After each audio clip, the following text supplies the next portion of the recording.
बच्चों, आज मैं आपको ऐसे वीर देशभक्ति की कहानी सुनाती हूँ जिसने भारत माता को अंग्रेजों से आजाद कराने के लिए अपने प्राण न्यौछावर कर दिए। मैं ब्रिटिश साम्राज्य का पतन चाहता हूँ। वंदे मातरम। भारत माता की जय। भारत माता की जयकार करते हुए 19 दिसंबर 1927 को भारत माता का यह वीर सपूत मात्र 30 वर्ष की आयु में गोरखपुर जेल में हंसते हंसते फांसी के फंदे पर झूल गए। माँ ने गर्व से कहा, मैं अपने बेटे के देश के लिए जान देने पर प्रसन्न हूँ। बच्चों, इस बेटे का नाम था राम प्रसाद बिस्मिल। राम प्रसाद बिस्मिल भारतीय स्वतंत्रता संग्राम आंदोलन के क्रांतिकारी धारा के एक प्रमुख सेनानी थे। आज हम इनकी बहादुरी एवं अपार देशभक्ति के विषय में जानेंगे।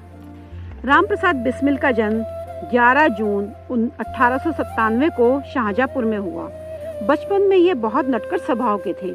जब यह कक्षा 8 में थे तो स्वामी सोमदेव के संपर्क में आए।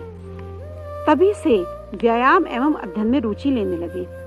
तत्पश्चात स्वामी दयानंद सरस्वती की सत्यार्थ प्रकाश पढ़ने के उपरांत इनके जीवन में परिवर्तन आ गया। बच्चों, मात्र 19 वर्ष की आयु में देश को आजाद करवाने हेतु राम प्रसाद ने क्रांतिकारी मार्ग पर कदम रखा। यह क्रांतिकारी होने के साथ साथ कवि, शायर, लेखक, इतिहासकार एवं साहित्यकार भी थे। इन्होंने कई पुस्तकें लिखी। पुस्तकों के प्रकाशन से जो पैसा मिला उसे देश को आजाद कराने के कार्यों में लगा दिया। इनकी पुस्तकें अंग्रेजी सरकार द्वारा जब्त कर ली गई। बच्चों, भारत माता को आजादी दिलवाने के लिए हर भारतीय युवक के हृदय में अंग्रेजी शासन एवं उसके अत्याचार के विरुद्ध चिंगारी सुलग रही थी। राम प्रसाद बिस्मिल सहित अनेक युवकों ने सशस्त्र क्रांति मार्ग अपनाया, अर्थात शांति से नहीं, हथियारों से लड़ाई। हथियारों की खरीद के लिए धन की आवश्यकता पड़ी। सभी ने विचार विमर्श कर सरकारी खजाना लूटने का निर्णय किया। बच्चों, यह घटना 9 अगस्त 1925 की है। सरकारी खजाना लेकर ट्रेन सहारनपुर से लखनऊ जा रही थी। उसके सेकंड क्लास में राम प्रसाद बिस्मिल सहित कुछ नवयुवक बैठे थे। रात का समय था। ट्रेन जैसे ही काकोरी स्टेशन से निकली, पूर्व योजना के अनुसार क्रांतिकारियों ने ट्रेन को रुकवा दिया। सभी यात्री डर गए। तब राम प्रसाद बिस्मिल बोले, आप लोग डरे नहीं, हमारा मकसद तो केवल सरकारी खजाना लेना है। बच्चों, इस खजाने से वह हथियार खरीदना चाहते थे जिससे यह अंग्रेजों की गुलामी में जकड़ी अपनी भारत माँ को आजाद करवा सके। खजाना लूट लिया गया। यह घटना काकोरी कांड के नाम से जानी जाती है।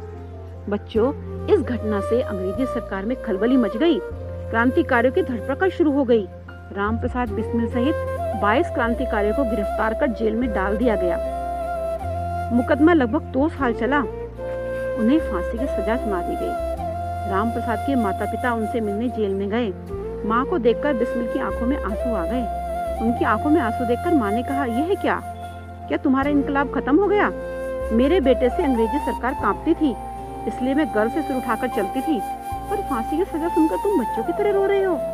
बिस्मिल बोले, माँ तुम तो जानती हो मैं कायर नहीं, मैं मृत्यु से भी नहीं डरता। मेरी आंखों में आंसू तो इसलिए हैं कि तुम जैसी माँ फिर कहाँ पाऊंगा। यह सुनकर माँ की आंखों में भी आंसू आ गए। अगले ही दिन उन्हें फांसी होनी थी और वे हंसते हंसते फांसी के फंदे पर झूल गए।